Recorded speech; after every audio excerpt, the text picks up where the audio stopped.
As últimas notícias de WTOP. Não excluímos nada. Estamos esperando os resultados dos exames.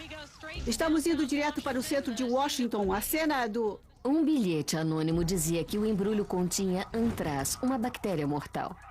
Foram chamadas equipes de controle de materiais tóxicos. As pessoas que manusearam o embrulho foram descontaminadas e encaminhadas a hospitais. As autoridades não querem se expor a nenhum risco. Uns 90 quilos de antraz podem matar até 3 milhões de pessoas. Dessa vez foi um alarme falso. Era isso que eles temiam. Saddam Hussein gastou 100 milhões de dólares no desenvolvimento de armas biológicas no Iraque. Quando o Iraque invadiu Kuwait, Hussein tinha culturas de antraz e veneno desta bactéria em quantidade suficiente para fazer o botulismo matar todas as pessoas do planeta. Durante a Guerra do Golfo, parte do estoque foi alojada em mísseis e os comandantes iraquianos tinham autorização para lançá-los. Depois que a guerra terminou, a ONU destruiu as instalações onde a toxina era preparada.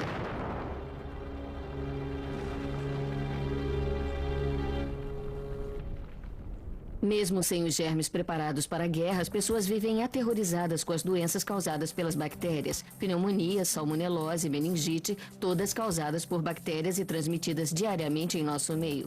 As doenças infecciosas têm sido uma das maiores causas de doenças e morte através da história da humanidade. Atualmente, são a terceira maior causa de mortalidade nos Estados Unidos. As bactérias causam doenças e mortes. E quando desenvolvemos remédios para matar os germes, eles fazem o que sabem fazer melhor. Sofrem mutações para resistir aos nossos remédios. Estamos fadados a conviver para sempre com micro-organismos e com a ilusão de que os erradicaremos.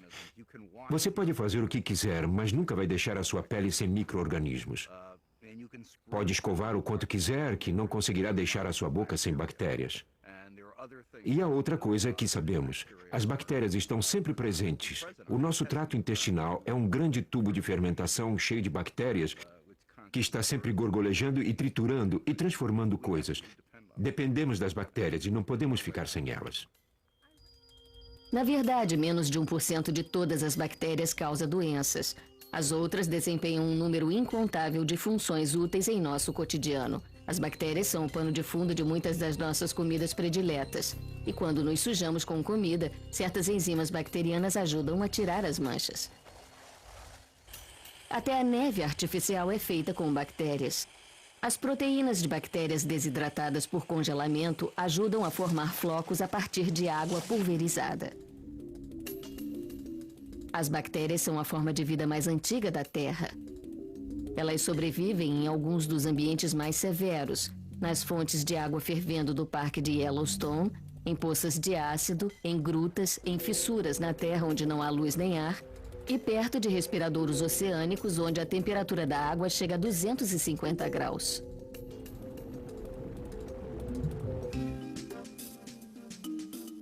Uma bactéria é assim, um organismo unicelular com uma ramificação própria na árvore da vida.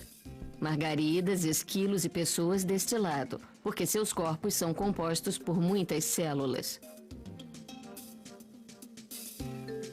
Este é o menor dos organismos vivos independentes. Cerca de 1 milhão deles caberiam na cabeça de um alfinete. Os vírus são 100 vezes menores, mas precisam de uma célula hospedeira para sobreviver. Há uma grande diversidade de formas e tamanhos de bactérias. Para se reproduzir, elas simplesmente se dividem. Em muitas espécies, a divisão celular ocorre a cada 20 minutos. As bactérias nos estudam mais de perto e com mais carinho do que qualquer outra criatura. Nem o seu cachorro consegue lhe dar a dedicação que as suas bactérias lhe concedem. Elas já exploraram, entenderam e usufruíram de cada recanto, de cada corpo ao qual tiveram acesso.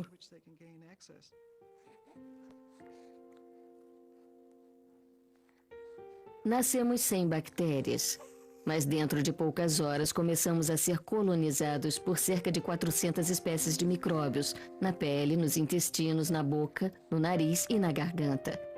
Existem mais bactérias em nossas bocas do que pessoas vivas no planeta. Há mais bactérias em nossos corpos do que células humanas. Bilhões delas estão ajudando a digerir a sua última refeição. Essas bactérias, chamadas de E. coli, transformam o nosso alimento em açúcares e vitaminas. Elas também nos mantêm saudáveis ao ocupar espaços que, não fosse por elas, seriam ocupados por bactérias que causam doenças. No entanto, até as bactérias boas, como a E. coli, podem desenvolver cepas mortais. As bactérias são boas ou más, e às vezes têm essas duas características. Lembra do arsenal biológico de Saddam Hussein? Ele criou uma bactéria com um nome fascinante, Clostridia botulina. Ela causa botulismo, uma espécie de envenenamento alimentar que conhecíamos muito bem antes que os métodos de embalagem fossem melhorados. Quando a ingerimos, ficamos doentes e morremos. É tão potente quanto um veneno na forma como é conhecida. Grama por grama, ela matará mais do que qualquer outra coisa. Sendo 6 milhões de vezes mais mortal do que o veneno da cascavel, é a substância mais tóxica do planeta. A toxina do botulismo pode ser uma arma tão poderosa que tem sido recrutada para a guerra desde os anos 40. Por que não queimam isto aqui? Os cientistas suspeitavam de que deveria haver algum uso para a toxina. Ed Shantz deu início ao seu estudo sobre a toxina enquanto trabalhava na inteligência do Exército durante a Segunda Guerra Mundial. Até se aposentar, ele forneceu toda a toxina botulínica usada em pesquisa médica e científica nos Estados Unidos. Eric Johnson vem trabalhando com ele há 13 anos. Nós a fazemos passar por vários estágios de purificação e posso dizer que há uns 50 miligramas de toxina neste frasco, o que talvez dê 1 milhão de doses letais. Então é óbvio que tomamos muito cuidado com o manuseio dela. Quer uma amostra?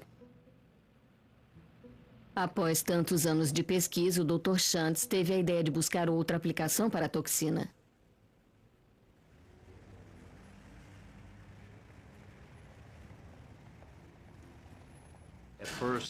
Tudo começou com uma ligeira dor na base do pescoço. E um dia, quando eu dirigia meu carro, de repente, a minha cabeça foi para a esquerda e eu só consegui colocá-la no lugar com a mão. Howard Till sofre de torcicolo espasmódico, uma moléstia dolorosa causada por músculos hiperativos que giram o pescoço, podendo inclinar a cabeça de uma pessoa para frente, para trás ou para um dos lados de forma permanente. Cerca de 150 mil norte-americanos sofrem dessa moléstia. Acerte a máquina. Onde está o tubo? O Dr. Shantz pensou que se a toxina paralisava os músculos, talvez uma quantidade diminuta pudesse relaxar músculos hiperativos. Lá vai. nossa. Adoro escutar isso. Amigo, mais fundo. 1 milésimo da dose letal e a toxina mortal passa a curar. Isso, bom. Um para a esquerda.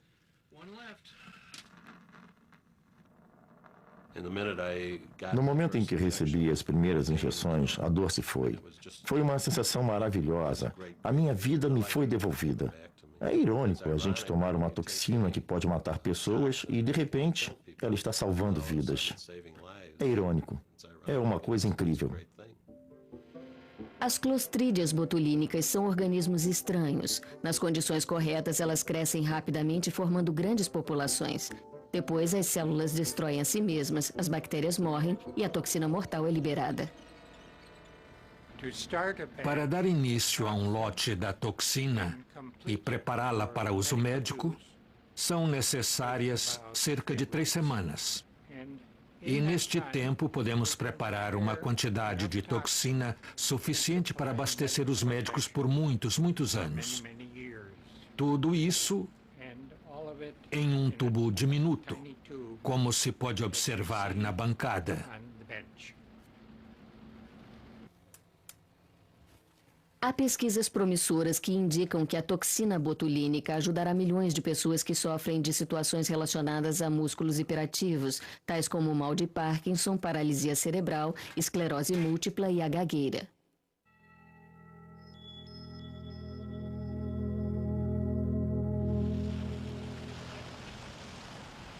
São Francisco se orgulha de seu pão, notadamente acre, com uma crosta dourada. Diz a lenda que alguns mineiros começaram a preparar massa de pão e saíram em busca de ouro, esquecendo-se completamente da massa. Mais tarde, descobriram que o sabor do pão era muito diferente das outras fornadas. Era acre. Eles não sabiam, mas uma bactéria se tornaria o sabor mais característico da cidade. O pão acre é feito com uma massa fermentada especial.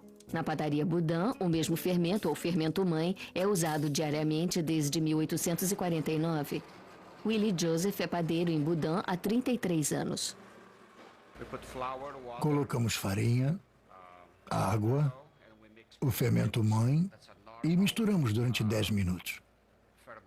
Essa é uma massa fermentada normal. Com farinha na água e o fermento-mãe está fresco. Com um pouco da massa, ele é duplicado para amanhã. É isso que torna o pão acre. Sem o fermento-mãe, não fica acre. Ninguém sabia exatamente o que dava ao pão acre o seu sabor, até que em 1970 os pesquisadores do Departamento de Agricultura dos Estados Unidos descobriram o segredo, uma cepa única das bactérias Lactobacillus. Como já era de se esperar, ela foi denominada Lactobacillus São Francisco. Durante muitos anos, as pessoas faziam este pão sem entender o que estava acontecendo.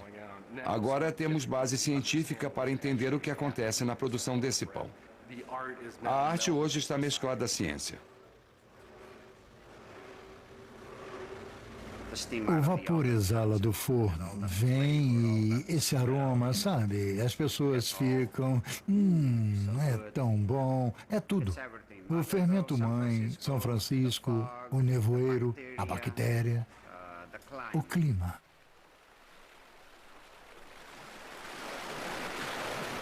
Um copo de leite, uma fatia de queijo com o seu pão, uma visita de bactérias.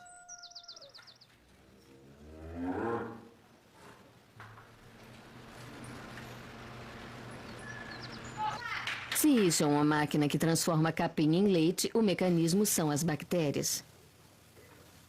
Trilhões de bactérias estão trabalhando no primeiro dos 4 estômagos da vaca, tal como fazem em nós. Tal como fazem conosco, as bactérias convertem a comida em nutrientes que eventualmente se transformam em leite. Quando o leite é usado para fazer queijo, as bactérias desempenham um papel fantástico. Bactérias específicas geram sabores distintos de queijo e fazem os buracos no queijo suíço. Colocamos numa sala aquecida a uns 20, 24 graus e a bactéria propiona produz gás. O gás se acumula e provoca os buracos. O som está bom. Um pouco sólido. Vamos lá? Cheira. Buracos lindos, né? Ótimo. E agora, os vilões. Você provavelmente já ouviu falar em necrose facial. Talvez a conheça melhor como a bactéria que come carne. O vilão é um streptococo do grupo A, as bactérias escondidas na dor de garganta séptica. Elas são comumente encontradas na pele e na garganta e geralmente não causam problemas, mas outra cepa pode matar com velocidade assustadora. Em 1994, 11 pessoas morreram na Inglaterra, vítimas de um tipo de bactéria que destrói o tecido humano na proporção de 2,5 cm por hora. Eclosões da doença assolaram as manchetes e a cultura popular. Por favor, diga que não é nada. Ele tem fascite necrosante, provocada pela mordida do jacaré. Ah, meu Deus. Oh, meu Deus, peraí, fascite? Isso é o que eu estou pensando? Isso é a bactéria mortal? A bactéria mortal que come carne? Sim. Meu Deus. Ele infecciona 1.500 pessoas por ano. Talvez seja confortador observar que mais pessoas são atingidas por trens do que por essa bactéria. Talvez não seja. Esse não é o momento de entrar em pânico. Temos uma cepa letal de estreptococo de origem desconhecida. 3 pacientes estão mortos. Acha que não é momento para entrar em pânico? Essas são doenças infecciosas invasivas que ocorrem quando o estreptococo entra na corrente sanguínea nos pulmões ou músculos. É o tipo de coisa que matou Jim Henson, o criador dos Muppets, em 1990. Por que certas pessoas contraem essas cepas mortais do Streptococo grupo A ainda é um mistério. Os médicos declararam que uma das crianças supostamente envenenadas por hambúrgueres da loja Jack in the Box morreu esta manhã em decorrência de complicações. O coração dele não conseguia mais suportar a pressão sanguínea. Os pesquisadores têm mais conhecimentos sobre a doença causada pela E. coli. Em 1993, 4 crianças morreram e mais de 700 pessoas ficaram doentes no noroeste dos Estados Unidos após comer hambúrgueres mal passados numa cadeia de lanchonetes. A causa foi um primo malvado de uma bactéria inofensiva que vive em nossos intestinos. Segundo a Secretaria de Saúde, há mais de 100 casos de envenenamento por E. coli apenas no oeste de Washington e pode haver mais. Esta E. coli má vive nos intestinos das vacas. Ela penetra na carne da vaca se os cortes da vaca não forem adequadamente limpos e separados durante o processamento da carne. No entanto, se a carne for bem cozida, o organismo morre. Apenas um percentual insignificante de bactérias pode causar doenças, mas esses patógenos causaram sofrimentos incalculáveis a muitas pessoas. A tuberculose reivindicou pelo menos 500 milhões de vidas. Ela é a maior assassina de todos os tempos, partindo de um simples patógeno. Olá, TB. Oi, professor. Bem, aí está você. Nos fale sobre você. Claro, adoro falar sobre mim mesmo. As doenças bacterianas têm uma história longa e brutal. Uma das mais devastadoras foi a peste negra ou peste bubônica. A doença, transmitida pelas pulgas, atravessou a Europa e a Ásia no século XIV, matando 1/3 da população. A taxa de mortalidade da peste bubônica era 90%. Sem remédios para lutar contra a bactéria, os médicos não podiam fazer nada para curar a doença infecciosa.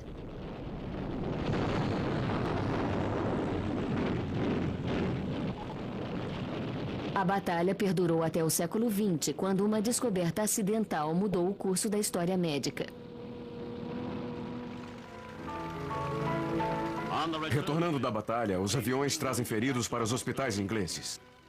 A gangrena, que matou milhões nas guerras, foi vencida pelo milagre da penicilina.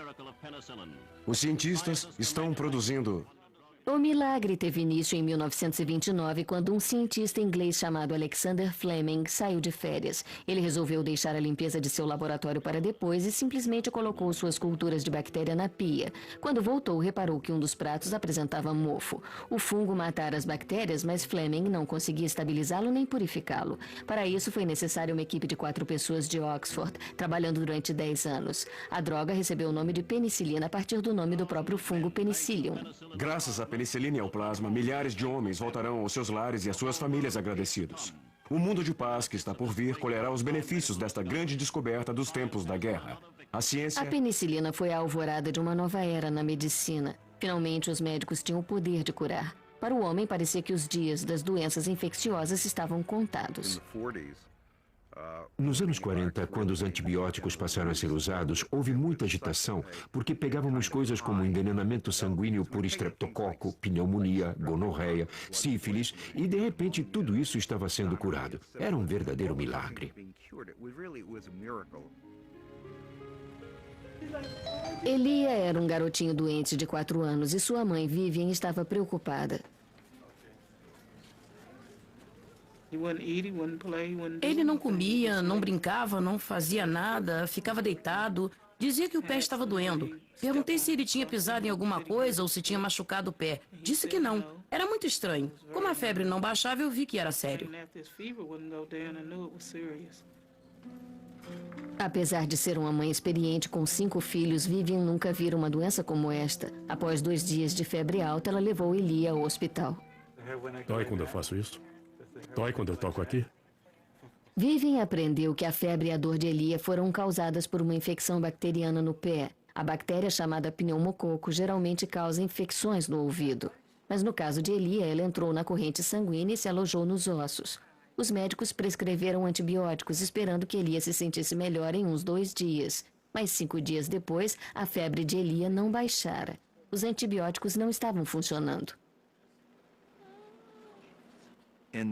No final dos anos 70, a indústria farmacêutica produzia antibióticos ativos contra organismos resistentes em 3 ou 4 categorias distintas. No início dos anos 80, todos esses produtos chegaram ao mercado. E todo mundo, todos os médicos disseram: bem, agora temos uma coisa ativa contra todos os organismos resistentes. E a mensagem que a indústria farmacêutica recebeu da comunidade médica foi, na verdade, que eles não precisavam de nenhum outro antibiótico. Acho que isso era um determinado segmento da comunidade médica que não entendia as bactérias, nem como elas mudam, se modificam e se adaptam. Esta é uma das formas como as bactérias se adaptam. Uma bactéria com um plasmídio. Os plasmídios que guardam informações genéticas se conectam a outras bactérias. Uma cópia do DNA é transferida. O novo DNA poderá impor uma nova fonte de alimento ou energia ou dizer como escapar de um antibiótico. Este compartilhamento é transmitido a outras bactérias, inclusive a espécies diferentes. E isso pode ocorrer em menos de 1 hora. Se os organismos realmente começam a intercambiar informações, então todas as bactérias seriam iguais. Elas seriam um amálgama, mas não o são. Cada uma é muito individualizada em termos do que faz e de como sobrevive. E cada uma tem um truque para sobreviver, para ter o seu lugar ao sol. Isso é pouco animador para Elia e sua mãe, enquanto os médicos tentam descobrir por que ele não está melhorando. É usado o armamento pesado da medicina para localizar com precisão a infecção. Isso não dói nada, certo?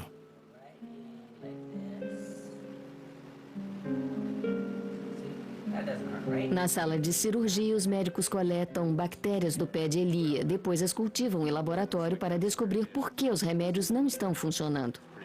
A agulha estava exatamente ali. Está certo.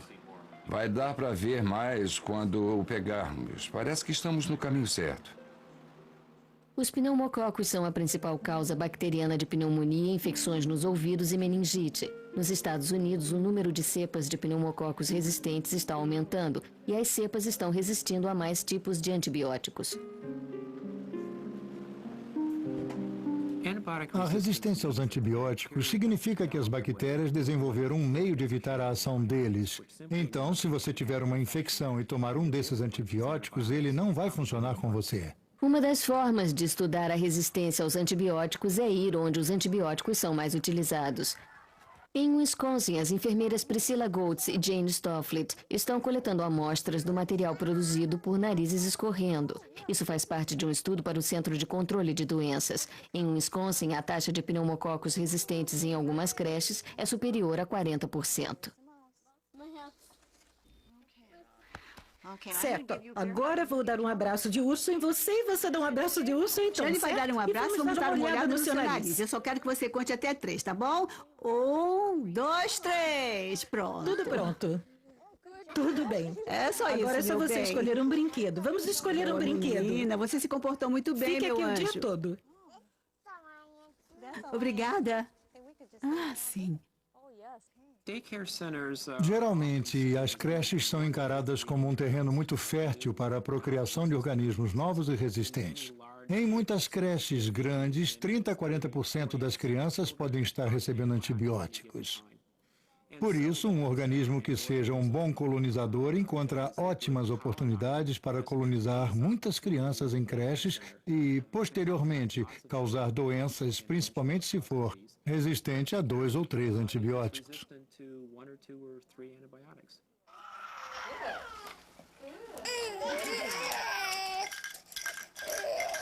Milhões de crianças tomam antibióticos para infecções nos ouvidos ou para se prevenir contra elas. Se o remédio não matar todas as bactérias, a infecção retorna e são prescritos mais antibióticos. Os médicos estão preocupados com o uso excessivo de remédios, mas não veem muitas alternativas.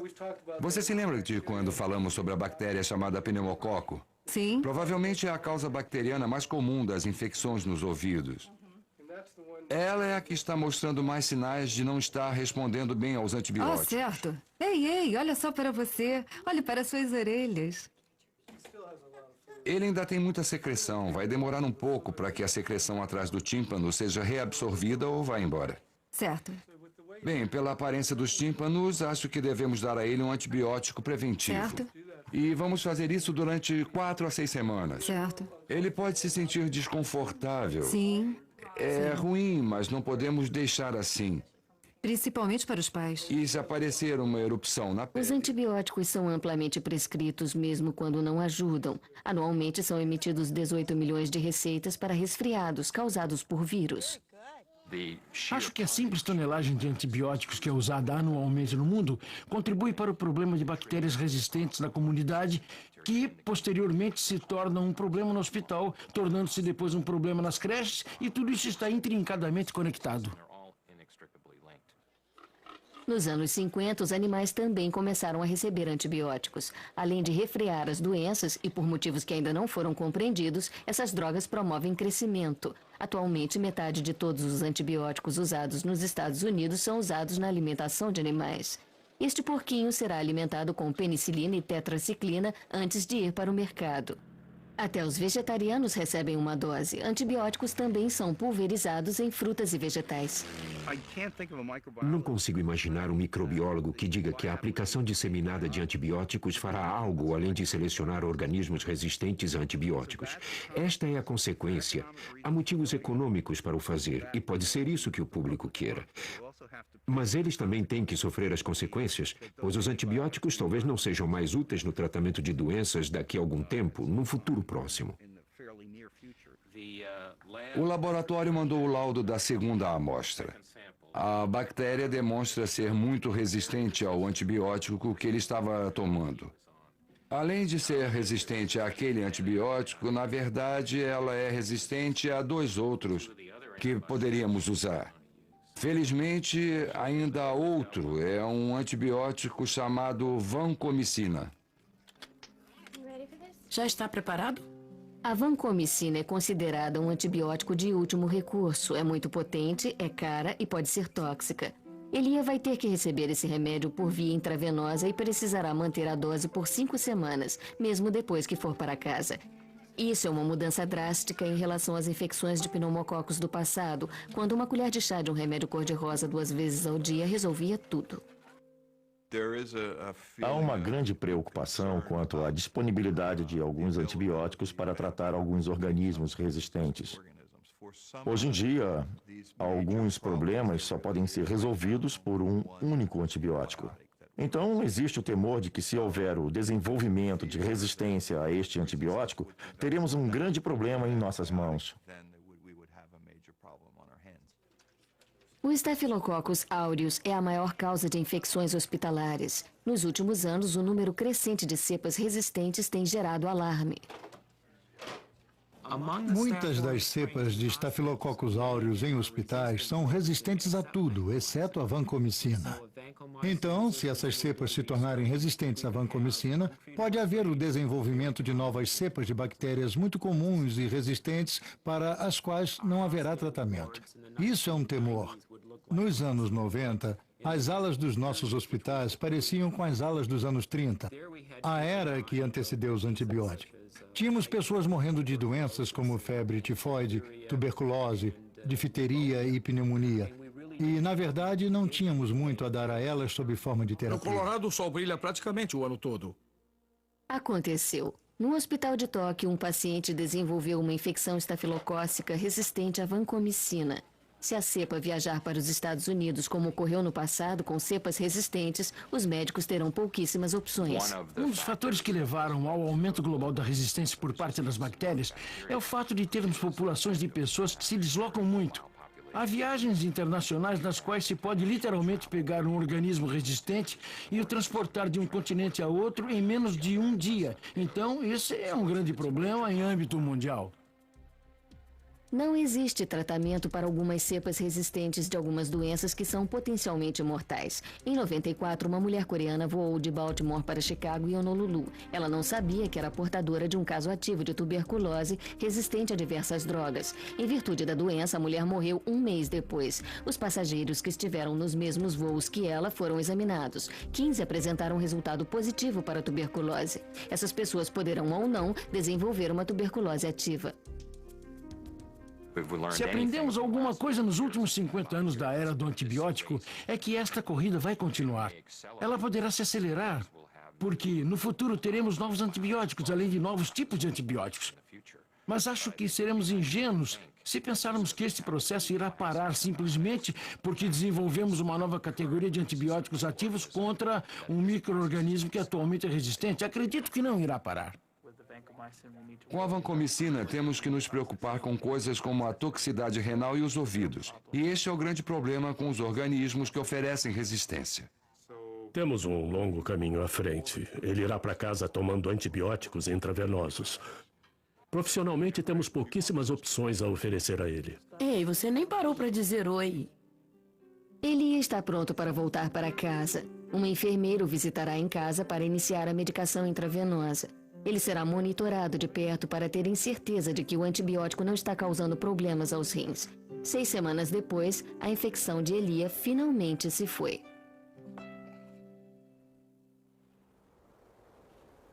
Nesta parte de Dakota do Sul, a cidade de Lead é um território de mineração. Pessoas de todas as partes das Black Hills têm trabalhado para a companhia de mineração Homestake, a mina de ouro em atividade há mais tempo em todo o mundo. A cidade tem uma única empresa. Sem a Homestake, Lead não existiria. Muitos deles são a 3ª ou 4ª geração de mineradores. Os avós trabalharam na mina, depois os pais. Então é como uma grande família.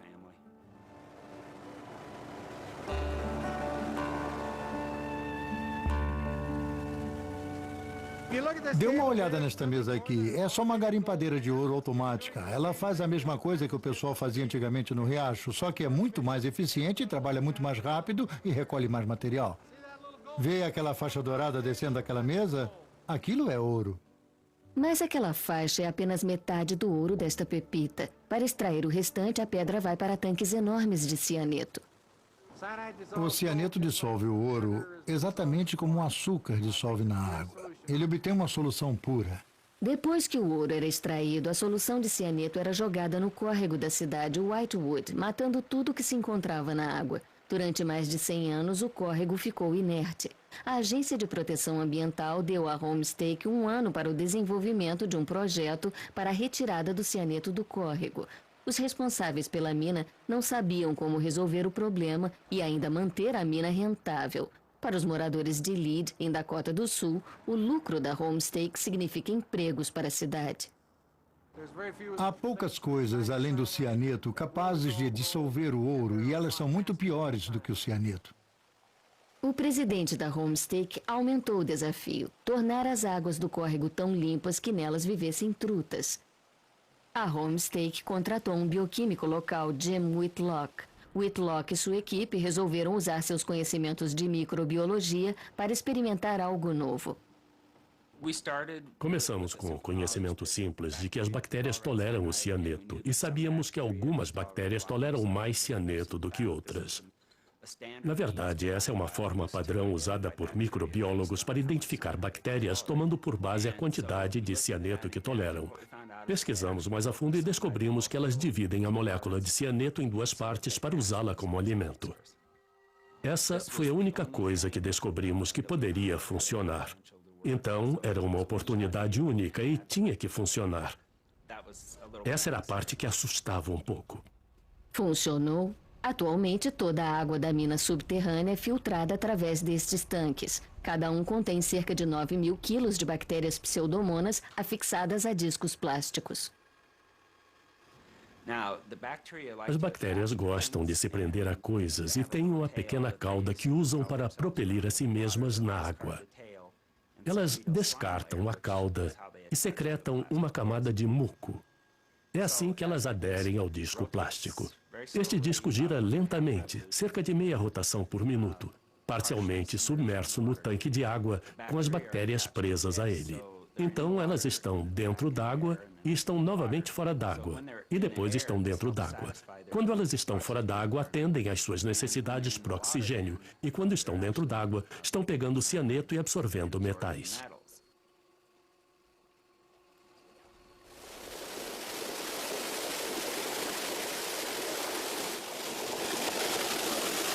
Diariamente, 15 milhões de litros de água limpa jorram da usina de tratamento para o córrego Whitewood. A usina começou a funcionar em 1984 e em 6 meses havia peixes nadando no córrego. Os peixes são os melhores químicos que existem, não há como enganá-los.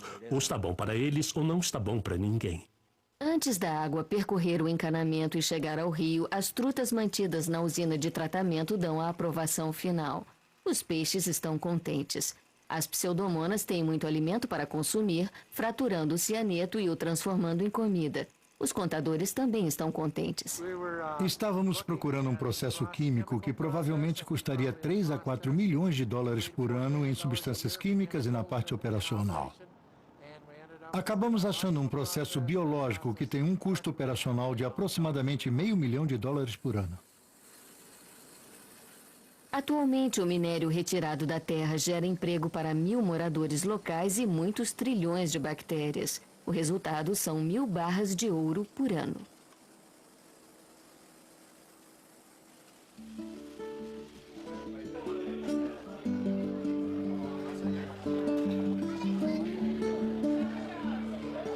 Para mim, voltar ao lugar onde cresci e fazer parte da equipe que limpou a região e transformou completamente uma área foi muito compensador. Principalmente porque foi na minha cidade natal. Volte. Faça um teste de respiração hoje e vamos ver se os antibióticos funcionaram ou não. 1 em cada 10 adultos sofre de úlceras e isso não está relacionado ao estresse. Agora sabemos a causa verdadeira. Helicobacter pylori, uma bactéria espiralada de ação lenta que floresce no estômago. Exames simples detectam a Helicobacter pylori e pode-se dar início ao tratamento com antibióticos.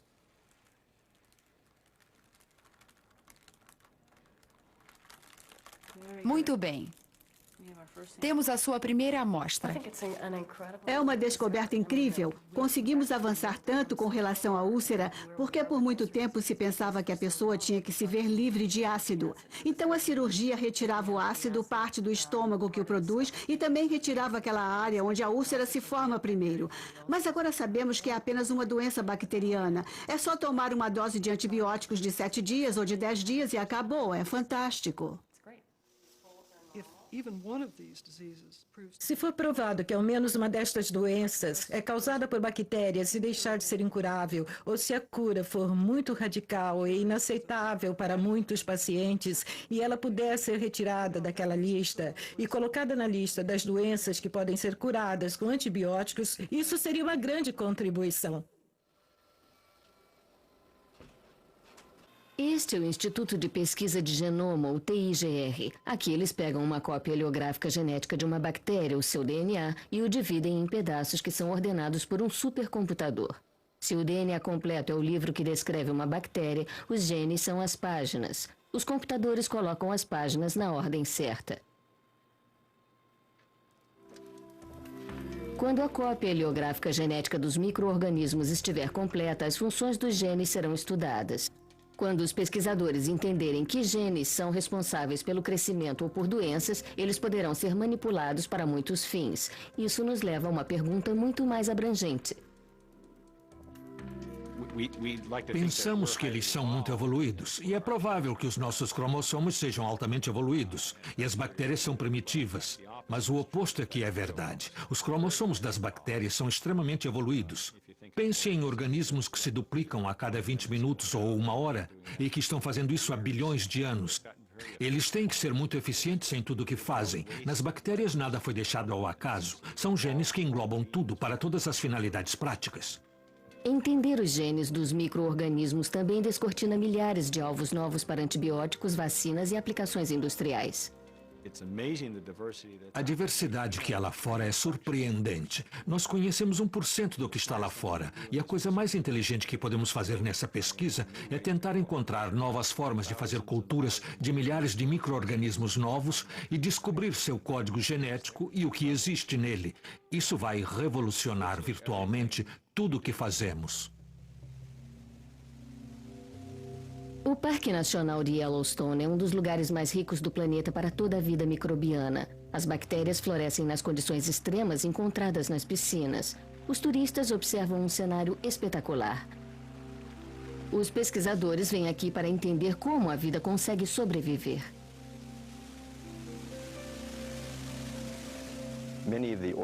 Os organismos que vivem nesses lagos precisam comer, por isso são chamados de heterotróficos. Eles têm que consumir o que existe em seu meio ambiente. Para que um micróbio consuma algo em seu ambiente, ele precisa fabricar uma enzima que consiga romper aquele item específico.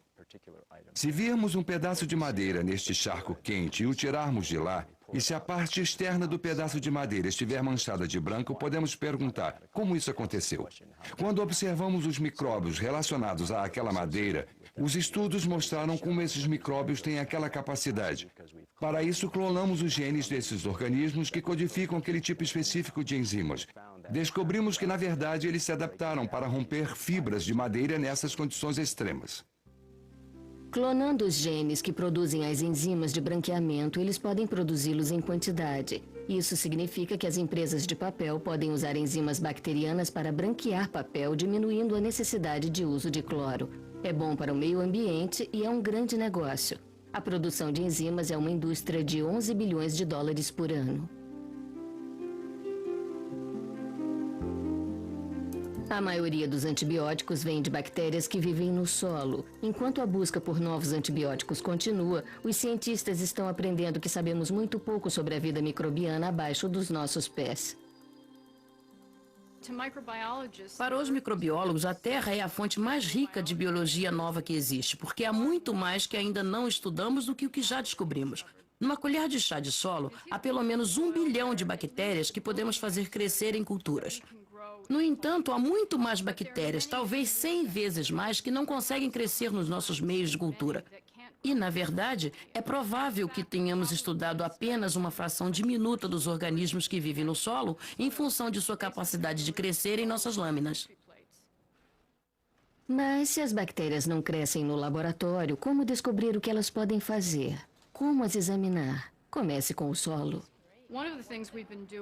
Uma das coisas é extrair os genes de bactérias sem primeiro fazer culturas, apenas retirando o DNA do solo e depois colocando as peças daquele DNA em sequência, para descrever os organismos que estão no solo. Usando esta metodologia, descobrimos que a maioria dos organismos do solo ainda não foi descrita.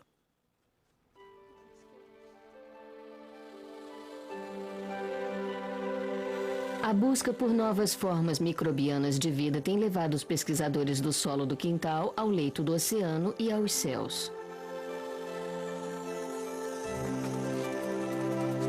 Um meteorito de Marte tem estruturas fossilizadas com a aparência de pequenas bactérias. Os cientistas estão chegando a uma conclusão de que a vida pode ser muito mais comum no universo do que suspeitávamos. Em qualquer lugar onde haja água líquida, existe a possibilidade de haver vida, pois agora sabemos que aqui na Terra essa é uma exigência fundamental. Na verdade, em qualquer lugar na Terra onde haja água líquida, encontramos vida. Então, o fato de em planetas como Marte haver a possibilidade de ter estruturas hidrotérmicas abaixo de banquisas de gelo que possam produzir água líquida é muito emocionante. Os especialistas dizem que este é o início da era de ouro da microbiologia. A indústria, a medicina, a definição da própria vida estão sendo alteradas por criaturas unicelulares que não conseguimos ver. Todos os microbiólogos deveriam olhar para a água de um lago pelo menos algumas vezes durante o ano. Porque agora, na era da tecnologia, do DNA e da tecnologia de ponta, vivemos olhando o mundo através de um microscópio. E é bom de vez em quando observar a diversidade da vida, porque você não pode simplesmente a colocar num vácuo ou olhar para ela como um bando de AS, TS, GS e CS de um cromossomo. Por si só, isso não é vida. Então você deve observar a água de um lago. Todo mundo deveria observar a água de lago para entender que naquele instante há mais sobre o sentimento do que é a vida do que em qualquer outro tipo de experiência que possam ter.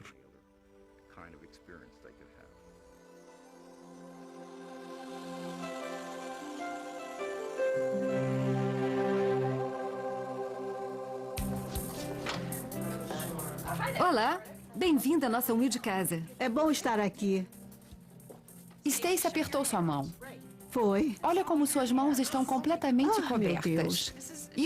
Isso mostra como germes são transmitidos de mão em mão, de uma pessoa a outra e de superfícies. Certo, agora pega a garrafa. Esta é a mesma garrafa que vou usar durante meses na cozinha. Amanhã vou colocar isso no meu pão italiano apenas para temperar. Agora, ali está a mesma garrafa com contaminação cruzada. Agora, nós já esfregamos assim. Temos que esfregar um pouquinho disso. Pronto. Quer um pouco de sal? Eu lembrei que era polinização cruzada e achava que era uma coisa boa. Fran, você está falando sobre polinização cruzada? Onde está o meu apito? Aquilo foi bom, isto é ruim. Inacreditável. Fran, eu não conseguiria definir melhor. Você poderia ficar por aqui o resto da tarde comigo?